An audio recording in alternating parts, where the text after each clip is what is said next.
Mesdames, Messieurs, bonsoir, bienvenue dans ce journal.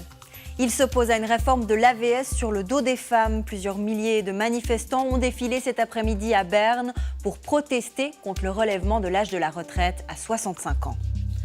C'est une page qui se tourne pour l'Algérie. L'ancien président Abdelaziz Bouteflika est décédé hier à l'âge de 84 ans. Figure de l'indépendance, il avait été chassé du pouvoir par la rue en 2019.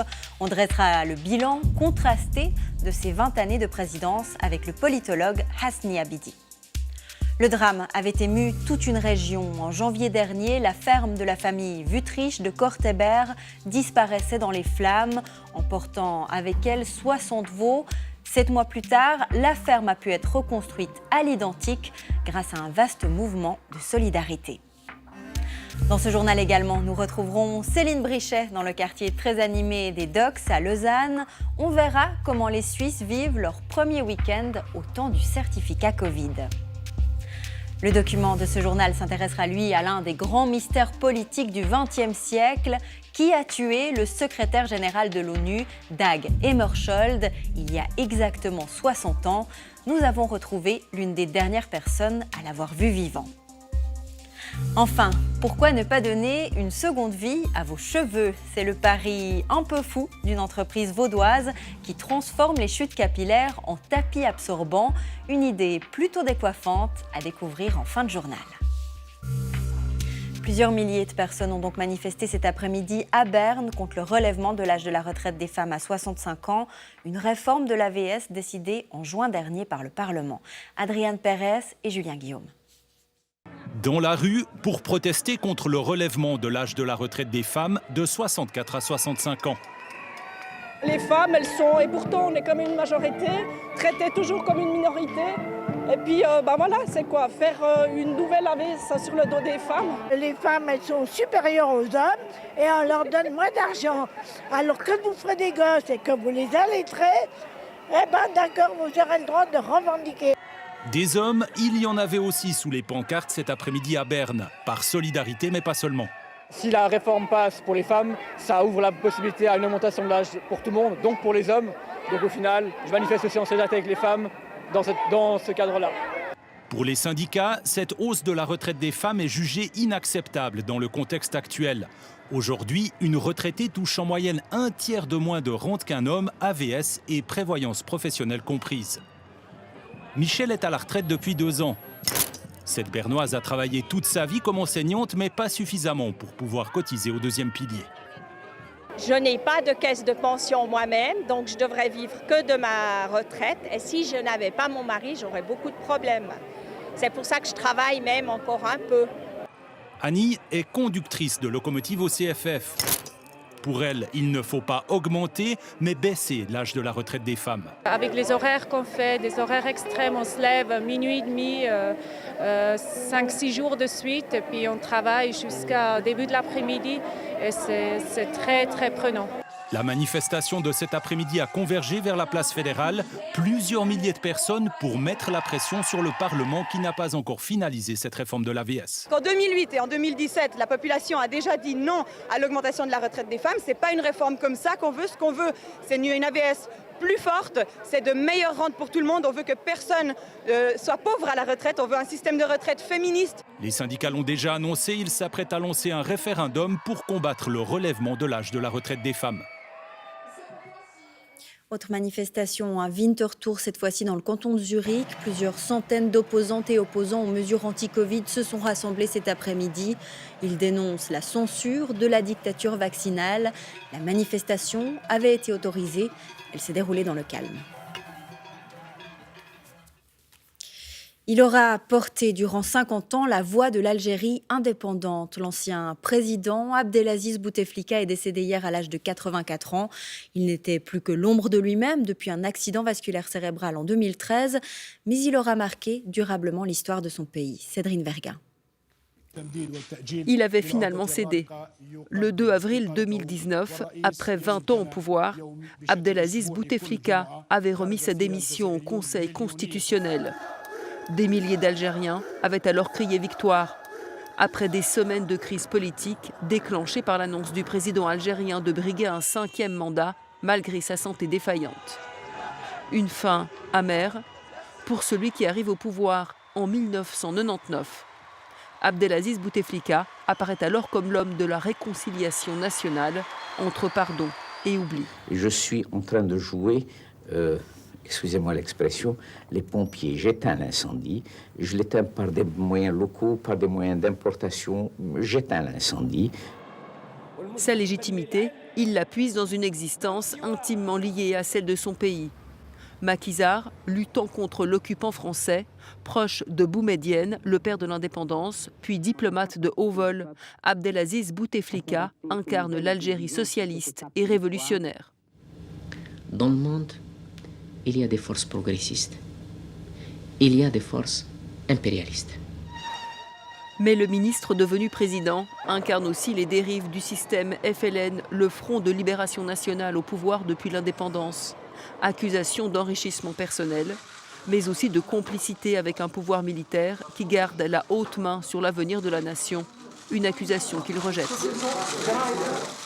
Je suis l'Algérie tout entière. Je suis l'incarnation du peuple algérien. Alors dites aux généraux de me bouffer s'ils peuvent le faire. La maladie, elle, le pourra, en conclusion d'une traversée du désert qui l'envoie en exil discret en Suisse dès 1982. C'est à cette époque que commencent ses séjours mystérieux et prolongés à la clinique de Genolier ou aux hôpitaux universitaires de Genève, où il est traité pour des affections rénales.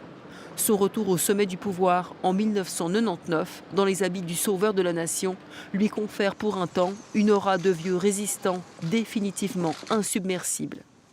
Mais ce mirage s'efface, lui aussi.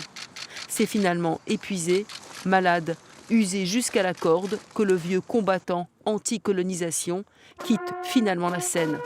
Le livre d'histoire se referme.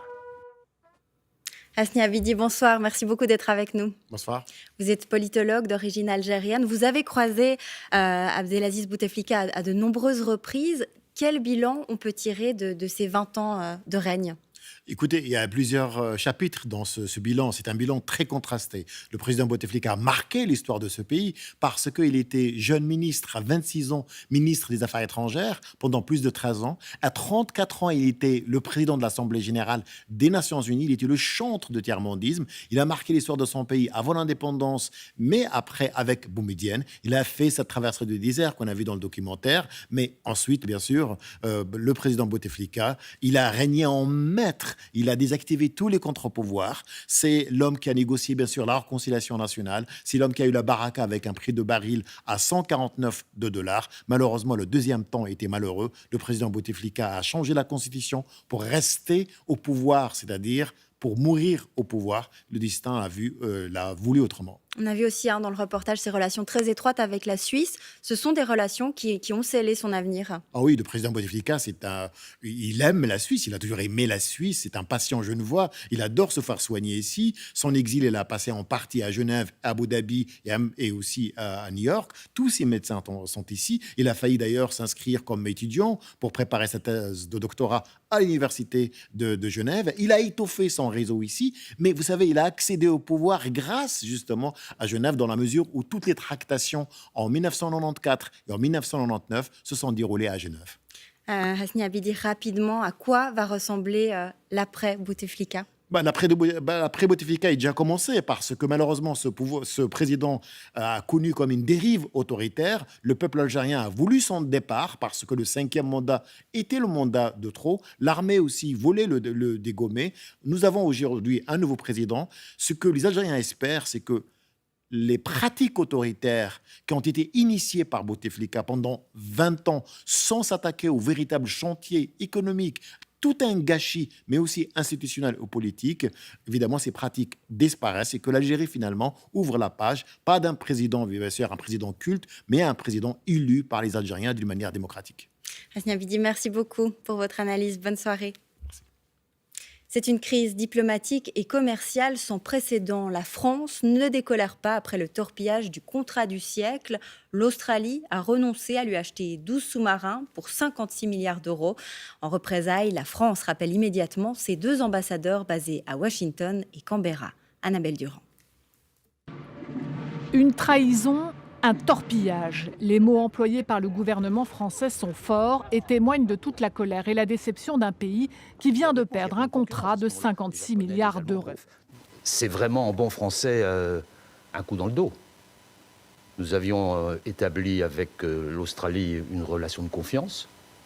Cette confiance est trahie. Et je suis aujourd'hui en colère, avec beaucoup d'amertume sur cette rupture. D'autant plus que ça ne se fait pas entre alliés.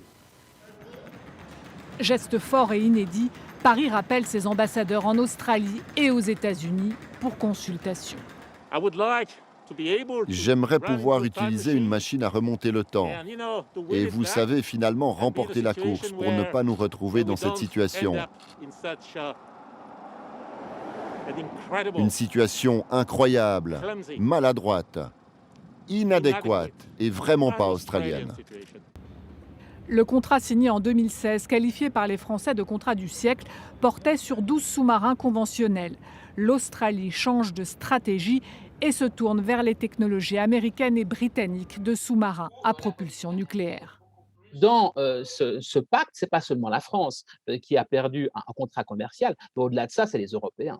Pourquoi ? Parce que le même jour que ce pacte a été annoncé, vous avez l'Union européenne qui annonçait sa nouvelle stratégie Indo-Pacifique. Et que voit-on ? Eh bien, on voit finalement que, de manière similaire à ce qui s'est passé en Afghanistan, les États-Unis prennent une décision unilatérale. Et puis là, vous avez les alliés européens qui sont quand même dans l'OTAN, eh bien, les États-Unis créent maintenant un pacte avec deux États importants, l'Australie bien sûr, et la Grande-Bretagne qui vient de quitter l'Union européenne. De son côté, la Maison-Blanche préfère calmer le jeu et assure vouloir reprendre la discussion avec son allié français la semaine prochaine lors de l'Assemblée générale de l'ONU à New York. Et on se rend maintenant au Canada qui vit une fin de campagne très serrée à 3 jours des élections anticipées convoquées par le Premier ministre en poste Justin Trudeau. Le libéral espérait renforcer sa majorité grâce à sa gestion de la pandémie. Un pari peut-être trop audacieux. Pascal Jeanneret. 15 août, Justin Trudeau prend le pari. Il annonce des élections anticipées. On vit un moment historique et vous avez votre mot à dire.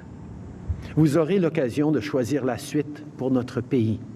Surfer sur la vaccination et la sortie de crise pandémique pour regagner une majorité absolue, perdue il y a 2 ans au Parlement. Audacieux. Mais au vu de cette fin de campagne, téméraire peut-être. Trudeau hué, insulté, arrosé de gravier, les anti-vaccins se rebiffent, manifestent, lui, réplique, polarise. Je ne laisserai pas ces voix, ces groupes d'intérêt, ces protestataires, non même pas cette cohue d'antivax dicter comment le pays doit gérer cette pandémie. Colère du candidat contre cette résistance populaire qui grandit et divise. Il naît une large coalition contre les confinements, contre la vaccination, contre le port du masque obligatoire. Toutes ces mesures sanitaires. Ce n'est plus seulement une question d'extrême droite, mais plus largement populiste. Mauvais pour Justin Trudeau, ces mouvements. Et puis, il y a lui aussi, son rival. Erin O'Toole a rattrapé son retard dans les sondages, 32% comme Trudeau. Le conservateur fait campagne vers le centre et l'attaque sur ses casseroles de corruption et d'influence. On va faire le ménage à Ottawa avec les lois les plus sévères de l'histoire du Canada en matière de corruption et de transparence. Et sur sa gauche, Justin Trudeau est serré par Jagmeet Singh, leader des Nouveaux démocrates qui ratissent la jeunesse sur les réseaux sociaux, 20% selon les sondages. On ne peut pas se permettre un carton de plus de M. Trudeau, un grand parleur mais petit faiseur. Parieur en tout cas, Justin Trudeau, lui qui voulait renforcer sa majorité. Selon les sondages, il n'est même plus certain de rester Premier ministre. Verdict ce lundi. Et en Suisse, depuis lundi, la majorité de nos activités sociales dépend d'un précieux code QR, le certificat Covid. Et pour ce premier week-end, les fêtards et les établissements ont forcément dû s'adapter. Céline Brichet, on vous retrouve à Lausanne. Certains établissements ont pris les choses en main. Oui, exactement. Donc, je suis ici précisément devant les docks où un concert aura lieu tout à l'heure. Et ici, les gérants ont décidé de mettre sur place leur propre centre de test que vous voyez juste à côté de moi. L'objectif, c'est de limiter un peu la baisse de fréquentation qui se fait déjà ressentir ici, mais aussi de ne pas devoir refouler à l'entrée des personnes qui se seraient présentées sans leur certificat sanitaire et qui sinon ne pourraient donc pas rentrer. Donc, visiblement, la mesure, elle séduit, vu que depuis que ça existe, une trentaine de personnes se font tester ici chaque soir de concert. Et grâce à ça, à l'intérieur, c'est presque la vie d'avant, plus aucune mesure sanitaire, mis à part des gels hydroalcooliques qui restent à disposition. C'est un exemple de cette course au test qui est en train de se mettre en place partout dans le pays. C'est le reportage de Nicolas Baer et Hélène Joachim. Ce week-end, Alexane est bénévole dans un festival. Non vaccinée, elle doit présenter un test Covid négatif pour y participer. Les places faisant défaut dans sa région, cette Biennoise s'est déplacée à Genève 24 heures plus tôt pour obtenir son sésame. Son compagnon a même dû aller jusqu'en Argovie. C'était un peu chaud de trouver une place, ouais. Effectivement, j'ai dû m'y prendre assez rapidement. La jeune femme n'est pas opposée en soi au vaccin, c'est le manque de recul qui l'inquiète. Planifier ses sorties longtemps à l'avance est devenu un mal nécessaire.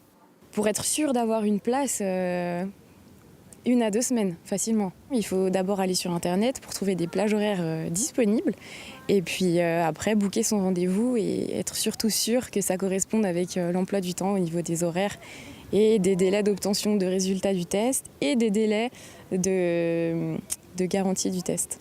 Avec le contrôle du certificat Covid, les établissements publics retrouvent, eux, un parfum de normalité. Depuis cette semaine, le Théâtre Équilibre peut à nouveau ouvrir tout grand ses portes. Réjouissant, même si ces milieux attendent plus encore. La solution qui a été proposée par les partis politiques cette semaine, à savoir la gratuité des tests, nous semble être vraiment une bonne solution dans le sens qu'on va pouvoir rester ouvert et offrir un accès à la culture pour toutes et tous. Soulagé, Alexane a appris ce matin que son test était négatif. Un nouveau week-end avec les amis en perspective. Et ce n'est pas la fin possible de la gratuité qui va la convaincre de se faire vacciner. Le fait que les tests deviennent payants, c'est sûr que ça va changer mon quotidien. Mais pour l'instant, je me sens encore à l'aise d'être dans cette situation-là. Lancée il y a une semaine, une pétition en ligne demande que les tests demeurent gratuits. Plus de 250 000 personnes l'ont déjà signé. Céline, on vous retrouve à Lausanne. On l'a vu dans le reportage, obtenir ce fameux certificat Covid juste avant le week-end, c'est pas forcément évident. Oui, c'est un peu le même problème partout et pourtant on ne peut pas dire que l'offre manque. Ici à Lausanne, le canton a par exemple étendu les horaires d'accès des centres de test de Beaulieu ou de la Riponne. On peut aussi se faire tester en pharmacie ou encore au Flon, dans ce centre soutenu par les clubs, où on peut se faire tester et même maintenant vacciner jusque tard dans la nuit. Mais malgré ça, la demande excède encore cette offre. Exemple, aujourd'hui, si on essayait de prendre rendez-vous pour un test, les premières plages disponibles étaient parfois que dans 5 jours. Donc autant dire que c'est un peu compliqué si on voulait prévoir un petit resto à l'improviste. Donc restent les endroits où on peut se faire tester sans rendez-vous, mais là aussi ils sont victimes de leur succès, beaucoup de temps d'attente parfois. Donc vous l'aurez compris, pour les personnes qui n'ont pas encore le certificat sanitaire, il va falloir soit beaucoup d'organisation, soit accepter de prendre un peu son mal en patience. Merci Céline. Souvenez-vous, c'était en janvier dernier. L'incendie d'une ferme à Cortébert, dans le Jura bernois, avait soulevé une vague d'émotion et de solidarité envers la famille d'agriculteurs touchés. 7 mois plus tard, les rescapés du troupeau ont pu retrouver une écurie flambant neuve. Benoît Grand-Clément et Daniel Bachmann. David, viens! Christine, l'agricultrice sinistrée en début d'année, encourage ses protégés qui descendent du camion. Elle découvre la nouvelle étable identique à l'ancienne. Ça s'est demandé si elles le reconnaissent ou pas. Je pense que oui, mais il n'y a plus les odeurs qu'elles avaient laissées. Okay, on verra la traite, comment elle se passe. Je pense que c'est la traite qui va voir si elles reconnaissent bien l'endroit, si elles rentrent facilement dans la salle de traite. Il y a 8 mois, en pleine nuit de janvier, les vaches avaient pu quitter les lieux au plus fort de l'incendie. Alors forcément ce matin, pour ce retour au bercail, beaucoup d'émotions. Ah, ça fait vraiment les frissons. On n'aurait pas cru qu'on y arriverait en si peu de temps, mais on y est arrivé, quoi. Mais grâce aux artisans, grâce aux autorités qui nous ont soutenus. Ces images d'incendie, personne ne les a oubliées. En l'espace de quelques heures, c'est toute une vie qui est partie en fumée. 60 veaux ont péri dans les flammes. J'ai droit à sortir les vaches laitières, ensuite les taris, Donc les vaches qui sont en congé maternité, si on pourrait dire. Et puis après, j'ai encore pu sortir les genisses, les grades, mais après, il fallait se tailler, quoi, parce que sinon c'était moi qui restais. Mais il a fallu reconstruire à l'identique pour gagner encore davantage de temps. Au total, 8 mois seulement ont suffi. On a pu reprendre ce dossier un à un, donc comme il était à l'origine, sans modification, pour pouvoir passer outre toutes les procédures dites standards et avoir au moins l'appui des autorités communales et cantonales pour qu'on puisse éviter la problématique du délai de demande de permis de construire qui est relativement lente pour des objets agricoles hors zone à bâtir. Et dans le vallon de Saint-Imier, le moins que l'on puisse dire, c'est que la solidarité n'est pas un vain mot. Tous les artisans sollicités ont par exemple mis ce chantier comme prioritaire. C'est un peu comme un morceau de musique, hein. Il faut un compositeur, il faut un chef d'orchestre, mais surtout des musiciens après. Donc chez nous, les ouvriers. Donc si tout le monde ne joue pas la même partition, on n'arrive à rien du tout. Mais ici, ça a super bien joué. Des installations certes flambant neuves, mais qui n'effacent pour l'instant pas le traumatisme vécu lors de ce gigantesque incendie. C'est l'une des grandes énigmes politiques du XXe siècle. Il y a 60 ans, jour pour jour, dans la nuit du 17 au 18 septembre, l'avion de Dag Hammarskjöld, secrétaire général des Nations Unies, s'écrasait en Zambie. Accident ou crime orchestré par des puissances étrangères. Le mystère demeure entier. Nous avons pu retrouver à Bulle l'une des dernières personnes à l'avoir vu en vie. C'est le document de ce journal. Il est signé Olivier Collère. 17 septembre 1961. Ce sont les dernières images de Dag Hammarskjöld, alors secrétaire général des Nations Unies. Le Suédois monte à bord d'un DC-6 de l'ONU à Léopoldville, l'ancienne capitale du Congo belge. Quelques heures plus tard, il meurt dans un crash aérien. Sa disparition brutale en pleine guerre froide provoque une onde de choc planétaire. Je parle au nom de tous mes compatriotes américains en exprimant notre vive émotion à la suite du décès prématuré du secrétaire général de l'Organisation des Nations Unies, M. Dag Hammarskjöld. Proche collaboratrice du secrétaire général, Monique Riem a dédié sa vie aux Nations Unies. Aujourd'hui retraitée à Bulle, elle est l'un des tout derniers témoins à avoir vu Dag Hammarskjöld en vie, rédigeant pour lui un télégramme juste avant son décollage. Le dernier jour, il était triste, abattu, il était très, très anxieux. En plus, ses collaborateurs s'étaient forcés de lui expliquer qu'il y avait des menaces contre lui, que c'était dangereux d'aller au Katanga, qu'il risquait sa vie. Et ils sont partis, mais je ne les ai plus jamais revus. Fatigué et nerveux, l'heure est arrivée. Tu ne dois pas échouer. Dag Hammarskjöld part négocier un cessez-le-feu dans la province minière du Katanga, alors que l'Est et l'Ouest se disputent ces puissances qui s'émancipent et mettent fin à la période coloniale. Le contexte est explosif. Le chaos en Afrique sera-t-il à l'origine d'une guerre mondiale? La lutte pour le Katanga causera-t-elle la chute de l'ONU? L'avion disparaît des écrans radars à minuit 10 et s'écrase non loin de Ndola, en Zambie. La première enquête conclut à une erreur de pilotage, thèse démentie par plusieurs enquêteurs et un rapport de l'ONU. C'est pas un accident, c'est un meurtre. C'est un meurtre d'État. Et franchement, je ne peux pas l'enlever de ma mémoire. Le lieu du crash, les arbres déchiquetés, l'avion, mais je vois tellement net que c'est comme une photo. 60 ans après, la disparition de Dag Hammarskjöld reste une énigme. D'abord privilégiée, la thèse de l'accident a fait place à celle de l'assassinat. Le secrétaire général lui-même le redoutait, l'écrivant dans son journal intime, peu avant sa disparition. De quoi ai-je peur? S'ils atteignent leur but et me tuent, quelle importance? D'autres étaient là avant moi, d'autres suivront. Et on va maintenant s'intéresser à un autre mystère, plus contemporain cette fois-ci. Que se passe-t-il dans le détroit de Gibraltar? Depuis le début de l'été, les orques s'en prennent aux bateaux des plaisanciers et aux pêcheurs. 150 bateaux ont été endommagés. De quoi interroger les scientifiques. Marie Bolinches et Romary Poto ont mené l'enquête en Andalousie. C'est une autoroute pour mammifères marins.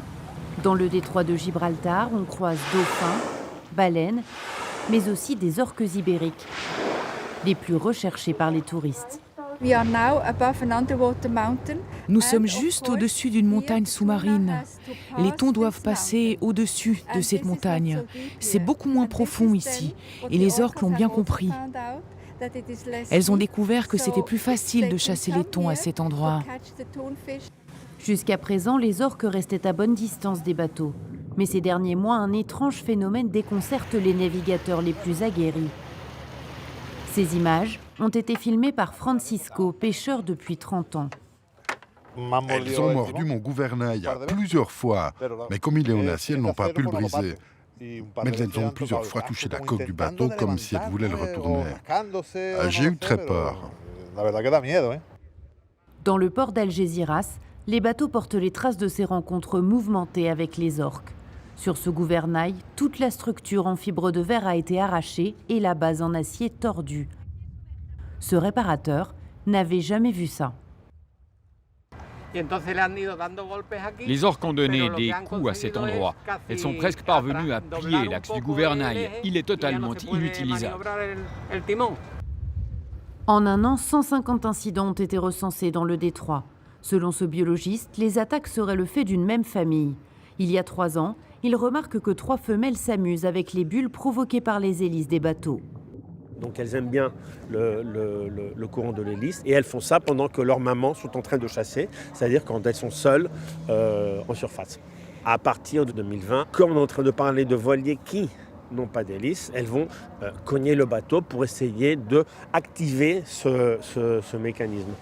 Le problème risque à présent de se déplacer.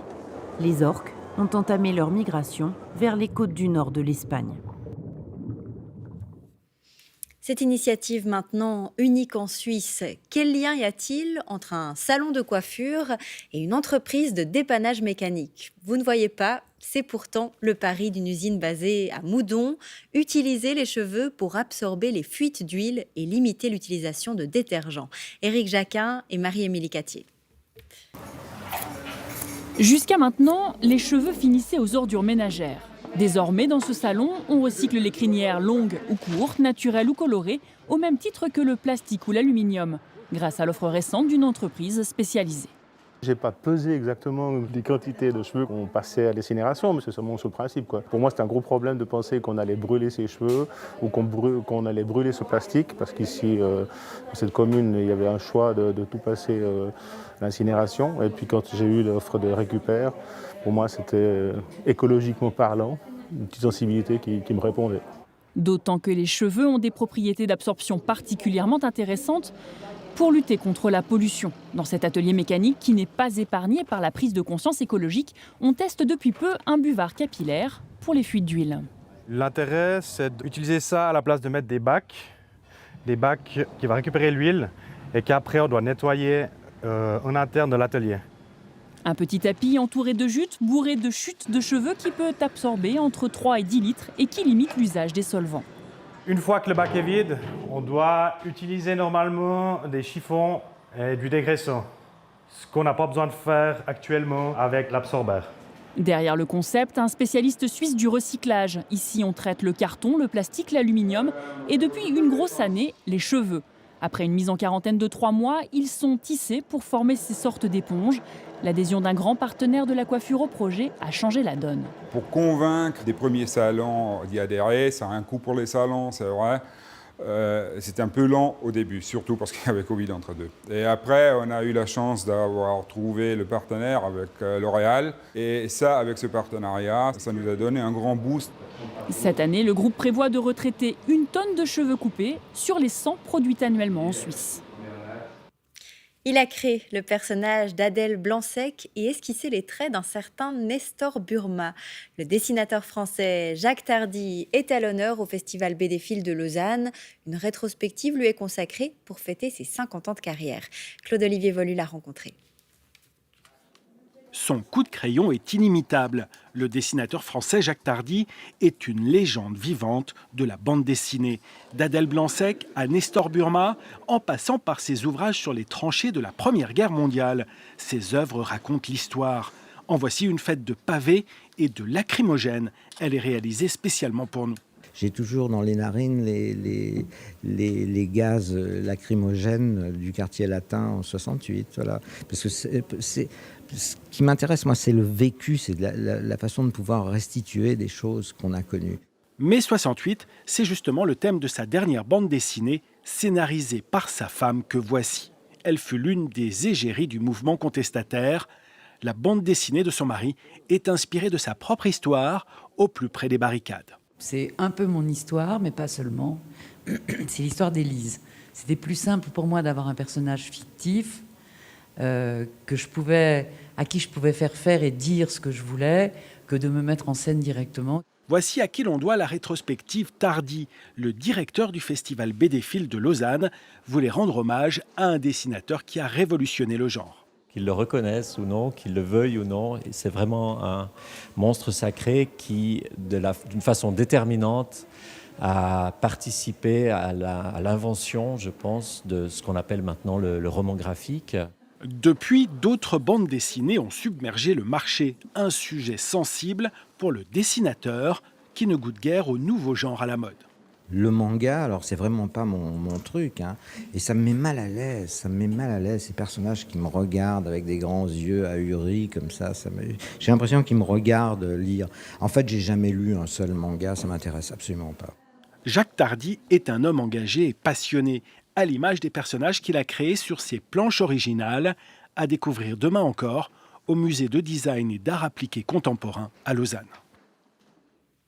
Et c'est la fin de ce journal. Tout de suite, des nouvelles du ciel avec Maria Métral. Et puis on reste en territoire céleste avec le premier épisode de la VJC, une série humoristique signée ZEP avec un certain Vincent Veillon dans le rôle de Jésus. Très belle soirée à vous sur la RTS. On se retrouve demain.